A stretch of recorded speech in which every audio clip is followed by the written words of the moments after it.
Hi, everyone. Welcome to Kvetchfest.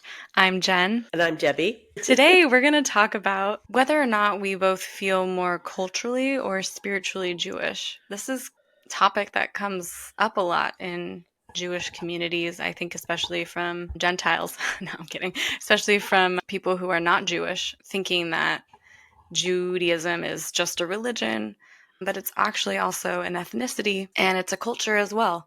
So there's three things combined for Jewish people, and we all relate to these things differently, and we've all had different experiences based on how we grew up or where we lived or class. I mean, there's no limit to your identity and how you relate to it based on when or how you were born, all those things, and what you're born into. So I think today will be an interesting discussion about whether we feel more culturally or spiritually Jewish or if there's really no comparison. I don't know. What do you think, Mom? There's so much to unpack here. I agree with what you were saying earlier that those from the outside looking in have that question often Yeah. because they're not exactly sure what Jewish identity is. And I also think that a lot of Jews also grapple with what their identity is as well. And Yeah. I think you're right. I think it has to do with upbringing and how being Jewish was part of the family dynamic. hmm Like I'm Yeah. thinking about my childhood. I mean, we did Passover, we celebrated Hanukkah. Sometimes we went to temple. Very rarely, I went to a preschool that was in a temple. We didn't do a bunch of other celebrations. I mean, there are so many Jewish holidays. It's hard to keep track and Right. keep up with it. I know that you would fast or you would talk about fasting maybe for some holidays or talk about that people could be fasting today. I remember you picking up challah bread on Fridays from the temple occasionally, and that was always really exciting. And I really loved celebrating Hanukkah and especially Passover with our family. So all those were really meaningful for me growing up because I think it kind of solidified my identity early on because you presented these cultural events for us in our childhood and talked about what they were, and therefore I knew from an early age what who I was in that regard. Oh, I'm glad I did that. um, Did you think about that? Did you well, think about what when you were having children? Did you think that you intentionally wanted to showcase like Judaism or Jewish cultural pieces? yeah, I don't think I could not have, right? Yeah. Because that was Mhm. so much part of who I was. And I think your dad, who was Catholic, felt like the religious education or whatever we call it right now ran through the mother. So I think he was okay with me doing that. So Oh. he was really, it was really easy with him to be able to have you guys go to temple school for a short period of time and participate in activities that were, Jewish, even though we did participate in Gentile activities like Christmas and that kind Yes. of stuff. He didn't really impart his religious beliefs onto you guys. I don't believe he did much of that. So it was not a conflict in the household because he knew I was going to honor some of the religious holidays that he was accustomed to celebrating with his family, and that we were also going to do mine. Mhm. Yeah. Yeah. That's a So kind of far a as nice wearing it, balance. he even wore a Jewish star that was given as a gift to him. So Mhm. yeah. Very true. Ironically, back in the day when he was doing that, I didn't find any concern about that, actually. Well, I think And neither did because he. it Now was I have yeah. lots of concerns about wearing Jewish symbols, but that's Oh, I see. In that way. another I thought kind you of, meant like in an appropriation thought way. later on. Yeah. Yeah. Yeah. But no, I think because it was gifted No, because and it was out of it was love. given. Yeah. Yeah. Mhm. Right. Right. Right. In fact, it says love on it. Yeah. So I think because my Oh mom bought no. it for him, that I didn't think of it as a misappropriation. I felt that she wanted him. I also don't think she was trying to convert him in any way, but Right. I Yeah. think she was bringing him into the fold. Of course. Yeah. It's a nice And gesture. maybe, yeah, and maybe making some awareness Mhm. to, yeah, that he was married to a Jewish woman. Yeah, that's nice. It's Yeah. nice that he wore it Yeah, he too. did. Yeah, Yeah, for a long time. that's sweet. Do you think that you, when you were growing up, had a strong relationship to your Jewish identity, or how was that shaped for you? Yeah, well, I think it's a lot different than what the family looks like now. I think that's because the elders were, all alive and well. Yeah. And well, for instance, my maternal grandmother, she came from Eastern Europe with her mother, with my great grandmother. And Where did she I come think from Eastern Europe? so Do you know? they were in Russia, which would now Mhm. be Ukraine, Mhm.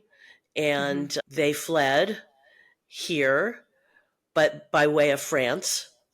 So Mhm. my grandmother actually learned to speak French for a short period of time. And from there, they came to New York City, and where most of my family wound up in New York, if not all. So I think because of the time period that it was, they were much more involved in the traditional Jewish way of life. Mhm. But it was interesting because my maternal grandmother, I'll call her Nana, she did not want to be as traditionally Jewish as her mother. So she didn't Interesting. want to she kept kosher, but she didn't like it. She Mm. thought it was inconvenient. She was working. She was a working person. And so I think being a working person and trying to keep a kosher household for her just seemed like a lot to handle. I don't know if my grandfather put pressure on her, actually. I just remember her complaining about it. Oh, And a complainer. She would like this yeah, podcast. yes. And I think that while her mother was alive, she perpetuated the thing that her mother wanted her to do. So there was parental pressure there. Mhm. And after she passed away after my great grandmother passed away in her 80s, my I think my grandmother felt not relief that she was gone, but that pressure of having to continue a tradition that she didn't really think was worthwhile to her sort of dissipated Mhm. after a Mhm. while. But I really believe that all my relatives when I was a little and they were all around me, just the just the intonation of their talking, the Yiddish they spoke with the English, all that made me, when I got older, made me realize how Jewish my universe was. And I also Mm. lived in West Los Angeles, where Mhm. there was a lot of Jews. And Mhm. so the majority of the people that I matriculated with were Jewish. And even though I went all through public school, K through 12, and there was some diversity, there was still a high percentage of Jewish people all the way through school. Yes, I had some friends that weren't, but the majority of my close friends were. And honestly, I never really articulated that until I graduated from high school and moved. Oh, this is a whole different situation now. Yeah. So, because I was so ensconced in that way of life, I didn't have any way of thinking differently about it until I saw something and started to be involved with people that were mostly not Jewish. Yes. Yeah. Yeah, which is so interesting because I can remember clearly growing up and I was kind of tokenized because I was Jewish. Like my teachers would call on me when we were learning things about, I don't know, parts of that history and time. They would ask me to explain, what the plague was or what Moses was doing, and I was like, I mean, yeah, I'll do it because I liked having attention, but I also felt weird about it at a young age, and I think a lot of the times, people would ask me, "Oh, what's this? You're Jewish? Oh, we don't know what that is." And it felt very isolating. At that time, I didn't have the language for it, but looking back, I'm like, "Oh, that was isolating. That felt really strange that I didn't have, a community around me of people who had a similar experience." I felt very different, I guess. I felt different. So that was I wouldn't say it was hard, but it was just a little abrasive. It just didn't, like a pebble in your shoe. It just didn't feel great. Yeah, no, I can totally understand that. And I think that I kept a lot of things quiet. I mean, people knew I was Jewish, but I didn't talk too much about it. Hmm. And that in politics, because I figured that was just not going to be a good thing to bring up. Not that we were so polarized as we are today, but just because I knew that that was going to be sort of, yeah, friction. Yes, I was doing Yeah. that with my hand as you Oh, said that's that. fun. Yes, I was rubbing my hands together. Yeah, it would be a total friction. And so I just kept it all very quiet. And I put you into temple, preschool, and kindergarten, but I just felt like I couldn't connect with even that Jewish population of people. And it's hard to find a synagogue where you feel, so sad to say, and I'm sure this happens in many religious communities, because it's like high school, there's a hierarchy Hmm. and there's classes within the situation. And it was hard for me to connect because I felt at that time, which was really the 90s, that people were more concerned about images and where they lived and not as concerned about their cultural affiliation or their spiritual affiliation. Now that's something I felt. Whether or not that's how they felt, that's something else, but I just never Hmm. felt like I could even penetrate a group of Jews being a Jew. It Group. was very different for me. Hmm. So I think I tried to make sure that in the household, because I remember reading a book by Rabbi Harold Kushner. He's written a lot of books. Hmm. And one of the things he said in one of his books is make sure you have religious symbols in your house. Mm. And you Like a know, mezuzah or yeah, yeah. Mrs. Okay. A Jewish star somewhere, that kind of thing, or a menorah, and make sure that you are imparting some kind of Jewish tradition. He was not a stickler for how serious you got about that, but he thought that in order for children to understand their identity, they needed to be sort of wrapped up in that identity in the home Hmm. in the home. So that's Yeah. kind of what I did. Yeah. That was my thing. And then having grandparents that were Jewish, that was helpful. Hmm. That's how I sort of saw it for as a parent of children. As just a person, I think that I realized that from a young age that I was Jewish. I don't think I was ever told it was not okay to be Jewish. In fact, I think it was lifted up. Hmm. And I think that I was very surprised. You mentioned tokenism. I was very surprised at the lack of knowledge Hmm. of most of the people who were non-Jewish about Jews. Yes. Yeah. Yeah, I was very surprised about that. And nowadays, I just retired, but pretty much the entire time I was working at my school, I was always asked questions about my Judaism. And then Hmm. it got to the point where I would just say to myself, can't you just Google this? Yeah. Why do you have to come to me and ask me these questions when you can find those answers out on your own and you don't need to ostracize me? Because Right. when I first came to my campus, I was one of two Jews, Hmm. and then I became the only Jew Yeah. because that person retired. And for the longest time, I was the only Jew. And people would sort of either celebrate my Jewishness by saying Happy Hanukkah or whatever, but others would sort of do it with a laugh, Mm, like it yeah. wasn't really Real. serious or real. Hmm. I mean, I know this is going to sound, the listeners are going to say, all right, come on, you're how old and you didn't realize this? But I always give so much benefit of the doubt to people that I couldn't really say, oh, really? They really don't know, but they really don't know. And then we were Yeah. talking one time and he goes, well, this is a Christian world. Yeah. Hmm. So, of course, this Hmm. is how they feel about you. You're like an Right. oddity. Yeah. We're marginalized. Right, We're on the right, outskirts. Yeah. Hmm. right. I just Oh, never really just said that out loud to myself. sure. Yeah. That wasn't something that kind of came to you. Yeah. I think I remember being in college, and that was a time where I had more Jewish people around me. than I even realized. But one of my friends who was also Jewish, we were like, oh, let's make latkes. It was Hanukkah, I think, around that time. And we went into a Walmart at night. I remember we're like, let's go have a scavenger hunt and see who can find a dreidel the fastest. And I was like, cool, game on. And we walked in there, and I remember walking up to a Walmart employee and saying, hi, where do you keep your dreidels? And she was like, what? What's a Exactly. dreidel? This is Arizona, so I kind of half expected that. But then I was like, wait, no, you don't know what a dreidel is? I don't know. That made me realize even more, oh yeah, I'm really, what is it, not in Kansas anymore? I mean, it really felt like, oh, wow, no one knows what this is out here. And it's very specific to my community, and it feels so normal to me, you know?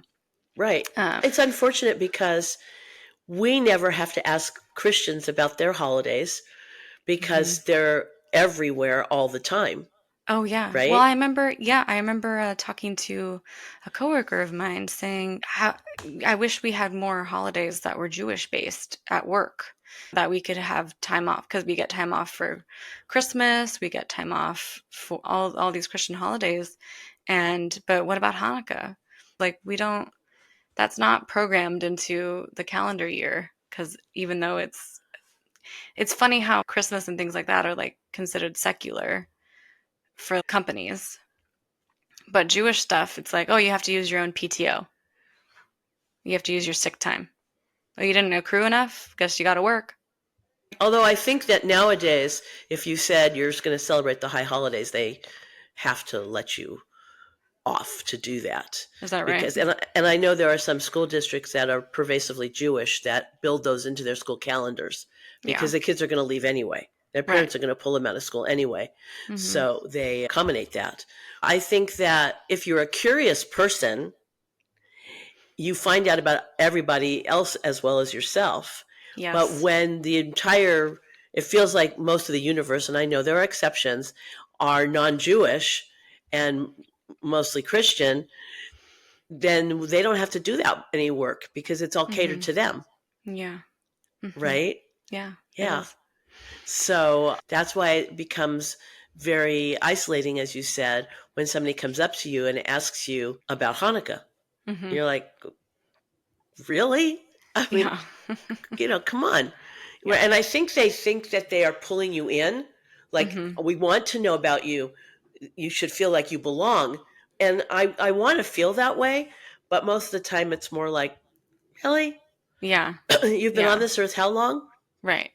I think this is why I'm so interested in finding Jewish community around me, because most of my friends aren't Jewish, and that's fine, but it's like, oh, it'd be nice to not even, I feel even a little uncomfortable like when I host, a Hanukkah party or something, because it's still maybe not something they're uh, accustomed to, but they know about it. And it's like, I kind of just want to let my hair down Right, with right. other people who just understand me. And I think that's why specific groups are important for people who have certain identities or things like that, because they just want to be around people who get it, understand their lived experiences, and don't have to explain themselves, which I think is a lot to bear often when you're constantly having to explain who you are to people.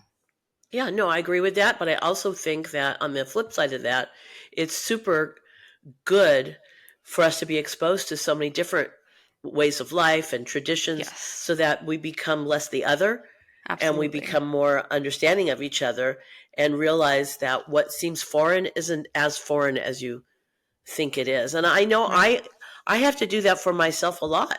I have Yeah. to have that self-talk Mm-hmm. because if I'm around a group of people that are not the group of people that I am accustomed to being around, I have to check myself and say, wait a minute, Yeah. the same feelings you have about belonging in your group is the same Mm-hmm. feelings they have about belongingness in their group, Yeah. and we need to bridge that gap.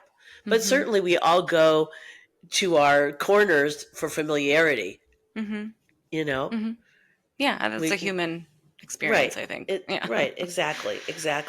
That belongingness is super important to me, and I kind of wish, sort of as a matriarch of our in the family, that I had more to offer in my Judaism. I think. What do you mean? Uh, Look.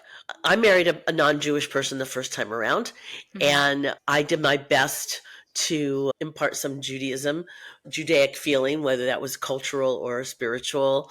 And there was still the elders were still alive, and so there Hmm. was I had that kind of, I want to say buffer, but really just Backup. backup. Yeah, thank you for that.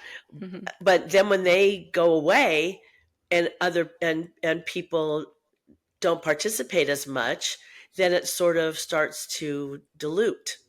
And so Hmm. your family becomes sort of less actively Jewish. And then as they marry non Jewish partners, which is perfectly fine, if they Hmm. don't have any of the Jewish background, so they become less Jewish and perhaps more whatever the other person is. And Mm. so for me as an older person in the family, I start to feel sad about the lack of Jewishness that is permeating throughout our family tree. Oh, interesting. Well, we should talk about that because I'm all about having more events or Yeah, prioritizing Jewish right. things Yeah, for yeah. our I mean, family. Yeah. yeah. I think that I think as times change and people get, maybe they may feel a connection to their Jewishness, but they're not as actively involved as Hmm. maybe the older generation was. I mean, obviously those people were speaking Yiddish. Yeah. So it was, you knew you were Jewish because they were speaking Yiddish. And Right. then when those people pass away and the other people don't know Yiddish, that becomes something that makes it a little less pervasive. And Hmm. then if those people aren't celebrating Hanukkah or doing any type of Passover or going to any Hmm. Friday night services or just doing a Shabbat in their house, it becomes even less, Yeah. right? Hmm. So your Jewishness becomes sort of quietly personal to yourself as Yeah. opposed to being part of a larger connection throughout the family. Yeah. Totally. I get that. Are you Yeah. doing things in your life to stay connected to spirituality and or cultural Jewish identity, or what's because for me, What's the what's the I'm deal? trying to, yeah. Like I know for me, I'm trying to do Shabbat. Not every week, but a couple times a month, make challah bread or things like that. Celebrate the new year, the Jewish New Year and things like that. But what about you? Are you partaking in things to enrich your life in that way? Yeah. So originally, before COVID, we were going to Friday night services Mhm. almost every single Friday night. And I found that the reason I was going because it was familiar to what I was raised with. Mm. Not that my parents were young parents, they couldn't afford a synagogue membership. Mhm. So I did things as a Jewish person without a membership. So I belonged to the B'nai B'rith girls, and I hung Mhm. out with my peer group and an older leader, and we did Shabbat at the beach, and we did service projects at the temple. We planted vegetable garden. We worked on the floats at the Rose Parade. So we had activities, and then we met with the boys group, Mhm. and that they're called the AZA, and we would have socials. So Okay. I was very involved with that Jewishness as a teen, Yeah. let's just say. And then my family, who I felt very Jewish around. So going to synagogue as an adult made me Mhm. feel familiar. It was an older congregation, even older than me, and so it felt Mhm. very familiar to be around the people with the intonation of Jewishness, of some of them who had come from Poland or from other areas in Europe who had an accent, who you Mhm. knew spoke Yiddish at one point, but now were speaking English. That was very familiar to me, and I really soaked that up. Yeah. What's more difficult for me in that situation is that you can only, for me, because I don't read Hebrew and I don't speak Hebrew, I can only get so, I felt I could only get so deep into Mm. that. So I turned to another congregation as well. And Mhm. so I get a little bit of Both. both. Yeah. Yeah. I think it's something that my partner brought up to me was why like I lean into my Jewish identity a lot, and because I'm Jewish and I'm also, or well, my dad was Italian, a Catholic Italian. So mm, they were like, well, your reasoning behind that, or you talk a lot about your Jewish stuff and all that. And I was like, well, that's interesting that you bring that up, because I do have experiences that I enjoyed growing up, going to, I would say, like Catholic events like Easter, things like that. Like, I was reiterating how I really loved going to Easter at grandma's and how she would make that bread with eggs in it. And that's a very Italian bread for Easter, I believe. I can't remember what it's called. I wear a fun dress and get jellies, and you'd get an Easter basket for me and all that stuff. Like, that was part of growing up too, that I look back on. And I think, well, a lot of these things that we talk about are important for me because it's really about family. It's about community. It's about sharing love in these spaces. And I think that's really what makes an impression on me. It's not necessarily about the religion, it's more about the time together. But I do lean into my Jewish self more because I think that's the marginalized identity, and it is still a huge part of who I am. And being Italian is also a huge part of who I am. And I'd like to kind of connect both because both are important to me. Less so Catholicism, because I don't ascribe to that. But the Italian culture and the Jewish culture and all of that, that's really important to me because I think there's a lot of similarities there too. But really, when I look back at my childhood and look back at these moments where we might be celebrating an event because of maybe a religion or because of this time of the year, it's like really what I take away from that is just being in community and being with family and enjoying that. And I think that's so much of what we're missing now. I'm missing it in my life, like that, like what you said, like that familiarity or the people that are no longer here. It's really sad when we don't have those people here anymore because you lose a lot of history when those people aren't with us anymore. And you lose a little sense of yourself because people are kind of like constellations. Families are like constellations, and they're part of a fabric and they're a part of a group. And when we lose them, it's heartbreaking, and it's really sad that we might miss little pieces of our culture or community and things like that. Yeah, totally. It's difficult. I mean, it's the way of life. But what I think that maybe some people do in families better than others is that they continue those traditions so that they know that the younger generation will continue those traditions. Mm-hmm. And if they are lackadaisical about doing that, then we lose that generational Mm-hmm. continuance of those traditions, or Mm-hmm. they might morph into something a bit differently. And I'm not saying that that happened recently. My own parents didn't force any type of religious training on me. I went to shul for a very short period of time, and I learned to write a little bit of Hebrew. And I really think it's because probably several things. One was probably money. One was probably my mom didn't always follow through. Mm-hmm. So I remember being taken out of shul and put into dance. So you're sort of, as a child, you're sort of at the whim of your parental leadership, right? Yes, true. And I also think that, and this is going to sound, maybe other people will relate, no matter what religion you are, but when you know you're Jewish, and you don't have to really do anything, That's true. That's right? true. Yeah. Yeah, Right, because it's more than one thing. Yeah. right, right. I remember my sister saying something to me which I had not ever thought of when I was growing up, because my parents were very inclusive people. There was a lot of diversity when my parents had parties. There was a lot of people from all different places, and I was never told, well, when you get married, you have to marry a Jewish person. So I thought I could marry just about anybody, and I even dated many different. Dated a guy from El Salvador. I was interested in a guy, a black guy. I dated Jewish guys. And I wound up marrying Catholic Italian guy. I wasn't thinking about my Jewishness in terms of my relationships Yeah. until my sister said, when she was getting prepared to get married, she said, I want to marry somebody that I don't have to explain things to in terms of my cultural, my heritage, Mm-hmm. my Jewishness. And I thought, Mm-hmm. oh, Yeah. I guess explaining for me wasn't a big drawback.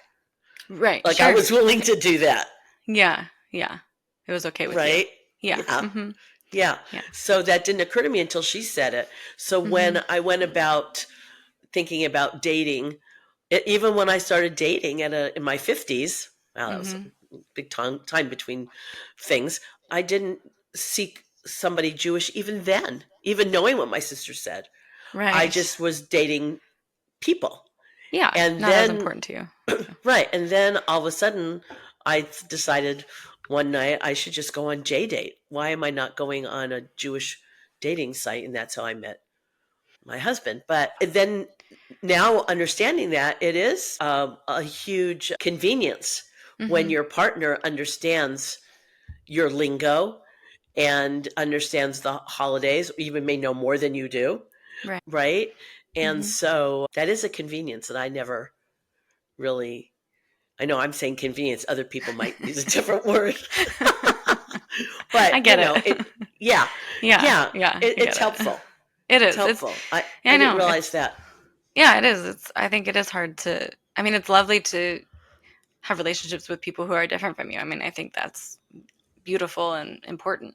But you're right. I mean, I think that's why people seek out familiarity because they just want to be understood. And that makes sense. You just want to be understood and you don't want to have to do more work than you have to, I guess that's true. And I you think know? maybe when I was really young, I didn't think that, I thought obviously the diversity was a positive, and I also just didn't think that I was going to have to, maybe this is naive, but I wouldn't have to explain them because, God, everybody knows what a Jew is, right?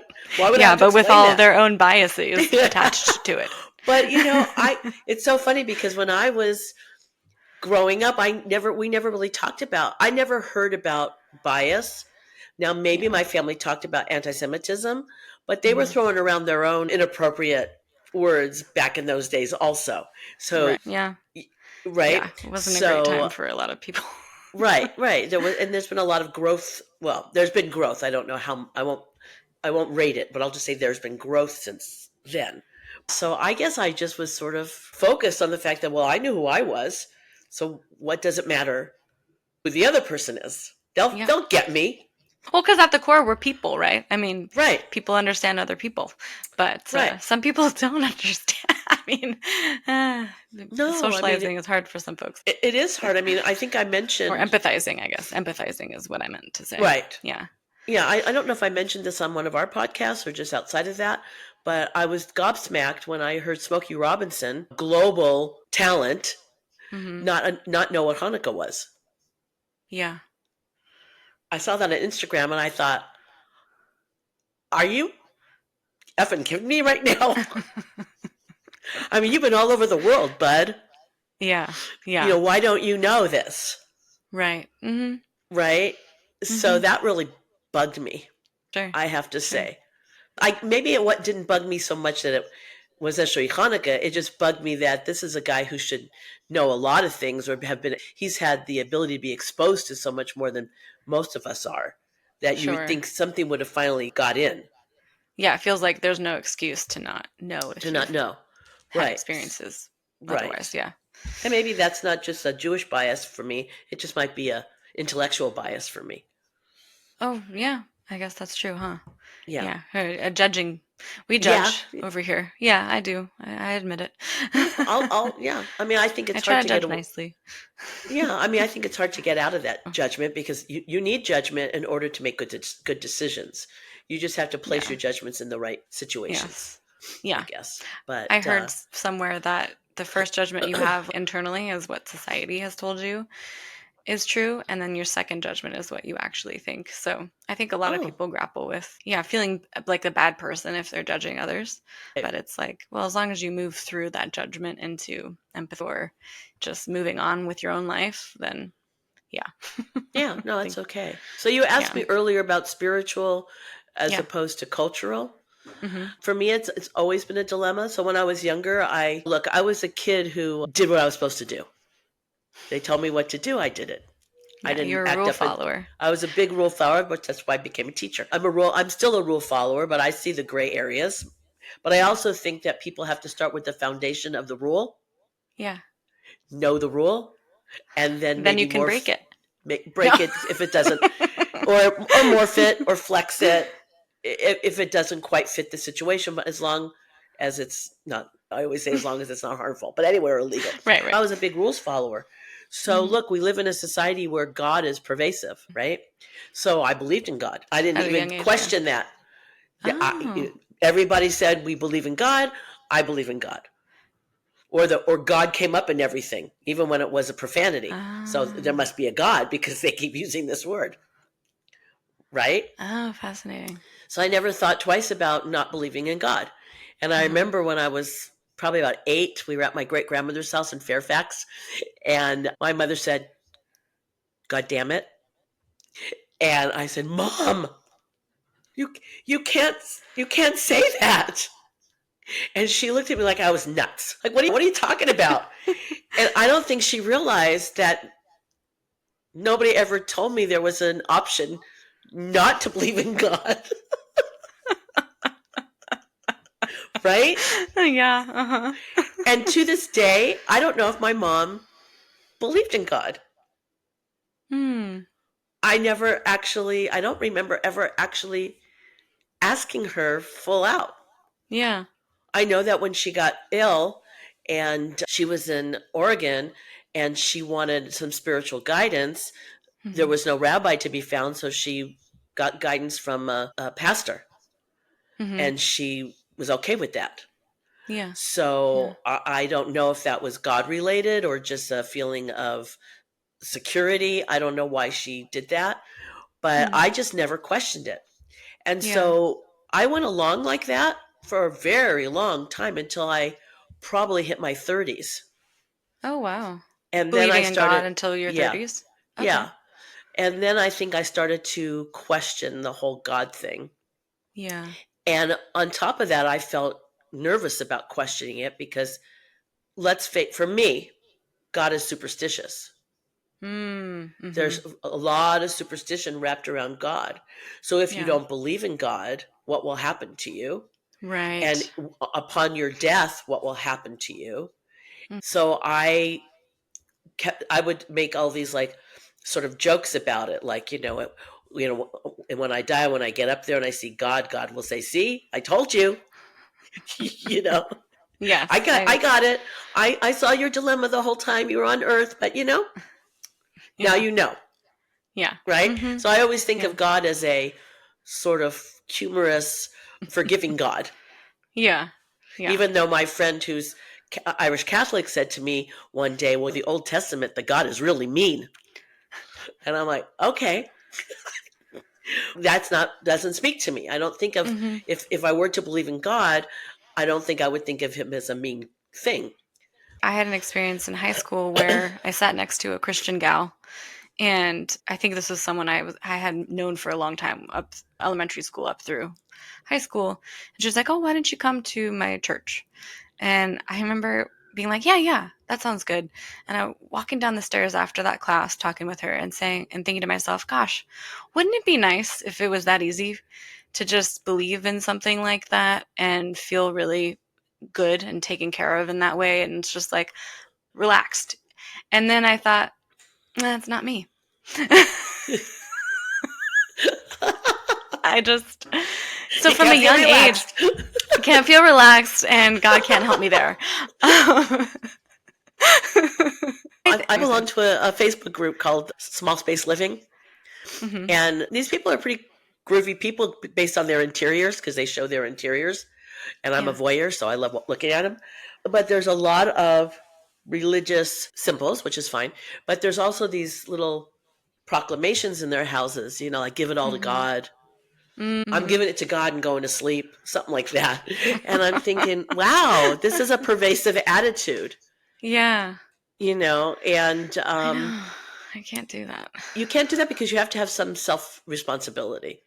You for can a look at reason. God as a way of, like a therapist. Well, sure. Yeah. I'm going to talk to God, Yeah. but I have to make the decision. Right. Yeah. Because for me, it's like if I were to believe God exists, God is nature. That's kind of how I look at it. Right. Right. I feel the most connected to a spiritual self, my highest self, when I'm out in nature. It's just, that's been true for me since I started getting outside and started really thinking about that stuff. But I think from a very young age, a tragedy happening to you when you're very young kind of you go either way, right? You either Right. totally believe in God or you absolutely disregard it as a possibility because something so awful has happened to you. Right. And I don't even know if it was a conscious thought to me at a young age, but I think it was just an experience. And then that experience led me to not believe in a higher power. And if I do believe in a higher power, it's myself. It's like a Right.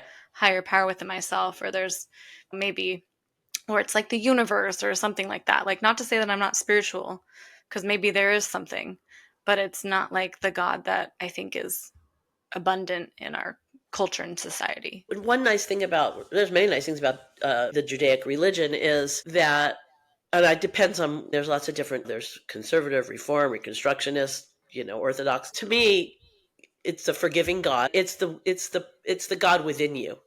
So to Mm-hmm. me, it's all about, it's humanism, because basically I'm a humanist. And I Yeah. really believe that people should take control of themselves and be their own Mm-hmm. leaders and take personal Mm-hmm. responsibility. And if there were a God, that's what God would want to see, Mm-hmm. Yeah. right? It's like a Yeah. good parent wants to make sure their Yeah. kids can be productive members of society. Because if there is Yeah. a God, I would imagine there would be so much incredible, horrible things on that plate that's what they would be handling, not my little idea whether I should take this job or not, or whether I should buy a new car or not. You Right. know, that's Yeah. not what they should be felling about or fetching about. They Yeah. have bigger eggs to fry. And what I think is they're not even frying those eggs because look what's going on in the world, Right. right? Yeah. So then I have a So friend who says, well, that's because it's an non-intervening God. And then I said to her, so what's the point? Because if there's a I God, agree. there should have been plenty of time to intervene at this point. Yeah. Or I know. God just went, I started this. You guys have to finish it. I'm out. Yeah. On to the Yeah. next universe. I don't know. I'm busy. I'm busy. I have 7 days over there. I got to get my calendar. I messed up last week and I got yelled at. Yeah, exactly. Well, I was going to ask, I believe in God. Oh, that's a good question. I think that I've been so ingrained my whole life that there is something up there looking down at me that I Mm-hmm. have a huge conflict with that. But if I Yeah. was going to answer the question as truthfully as I could, I would say no. I believe in science. Yeah. And people are going to say things like, well, if it wasn't for God, we wouldn't have these things. I Well, get sure. that. Mm-hmm. Even Stephen Hawking at the end of his life decided that it was God who created the universe. And I thought, damn Mm-hmm. it. But that's because I think that when people get What to would that Sheldon point, Cooper think? No, I'm kidding. exactly. What would Sheldon Cooper do, right? What would Jesus do? What would Sheldon Cooper do? I just feel like when you get close to death, you want to grab onto the thing that you think is going to be comforting in your death. Yes. And 100%. so Mm-hmm. the pragmatic part of me, and I'm going to tell you right now, when I talk about this, I get anxious because Oh, I yeah. don't want to be punished by, Oh, if there is a God, right? wow. Wait, so, Right. but that's not Yeah. that's not a Jewish thing to feel punished for, like, so where did that come from? It's an American consciousness, Yeah, it I is. There's think. a lot of guilt in America, a lot Yeah. of shame. Shame. It's a lot of Yeah. shame about not believing in God. I mean, there's a lot of that. So Yeah. the science part of me says, you see a flower die, it dies. A person passes away, they pass away. That's it. End of Yeah. story. Yeah. The Now, consciousness is gone. right now, the energy Yeah. might be there in a scientific way. They say the energy is still there, and I'm like, Mm-hmm. okay, great, and I believe that. I also like the idea that if you to go back to the earth, so if you want to be cremated and become a tree or whatever it is, I think Compost for that's me, please. compost. Yeah, I just watched a thing about that. A woman Mm-hmm. had her brother composted, and he's all over this incredible garden that he created, and so Hmm. It's it's beautiful. very nurturing for her to know that. Mm-hmm. But the sort of hippy dippy part of me, and I'm going to use that term, and I hope that's okay, Yeah. wants to believe in the Groovy, groovy. metaphysical. Yeah, Mhm. the metaphysical, and that, yes, the hummingbird flitting by is my mother, and the butterfly over here is my whatever. And Yeah. I want to sort of believe in all that because I think it's kind of groovy. But Same. the actuality of it is that that's sort of magical thinking that we Yeah. don't know, and that's okay. Yeah. You can Mhm. have magical thinking at the same time Mhm. that you can have scientific and Realistic. pragmatic, Yeah. realistic thinking. I think they can Ooh. exist in the same space. I think so too. I think that the duality is what makes life precious and interesting and worth living. And I think to live in a black and white world would be so boring. It's that gray area that is full of actual probably color and vibrancy and fluidity that we don't know, Right, you and know. that's the whole movie of Pleasantville. Isn't it? Well, That's why Pleasantville is such an incredible. I've seen a lot of movies in my lifetime, and I'm not saying Pleasantville like it was the best movie ever, but it's the yeah. last line where Yes. the son says it's not supposed to be anything. When the mother says it's not supposed to be like this, and he says it's not supposed to be anything. Mhm. Holy, that opens up Shit. the world for so many possibilities of thought. Possibilities. Mhm. But see, we constrict people into all these certain things they need to be or they can't be. Mhm. We don't have this world of possibilities where it doesn't have to be anything. Right. Yeah, because it doesn't. Yeah, it's not supposed to be anything. I mean, I was just when I heard that, I was like, my mouth dropped open when I saw that movie at the end. I'm Yeah. like, that's It's exactly so powerful. freeing. So freeing. So poignant. Yeah, Yes. you can be anything. You can it's Yeah. not supposed to be anything. So, yeah, I Right. love So we that. have these in-depth discussions about culturally interesting things, and that's what's wonderful about being a human, and Mhm. wonderfully religious things that we talk about because it's wonderful. I mean, look, I'll sit and watch a documentary about Jesus all day long because I think as a historical figure Fascinating. it's fascinating, and So will I. Yeah. I don't close the door to certain things, but Mhm. what really bothers me is fanaticism. Yes, And same. once you get, I don't care what religion you are, once you become a religious fanatic, this is not where we need to It's be. no, it's problematic. Yeah, Yeah. I'm voracious for knowledge. Like I am so curious. I love that about myself because I love to listen to people's experiences. I love documentaries. I just want to learn, learn, learn, learn, learn. And that's what I want to spend my life doing is learning. And I think that we both share that. I think that's what makes people open minded too, is that they're curious and they want to learn and they're interested in people outside of themselves. I think that's why I'm able to have people in my life that are different from me or think differently from me because I'm trying to move on from not being so discriminatory in my own world with my own biases, but open it up more. Yeah, no, I think Hui. that's Yeah, terrific.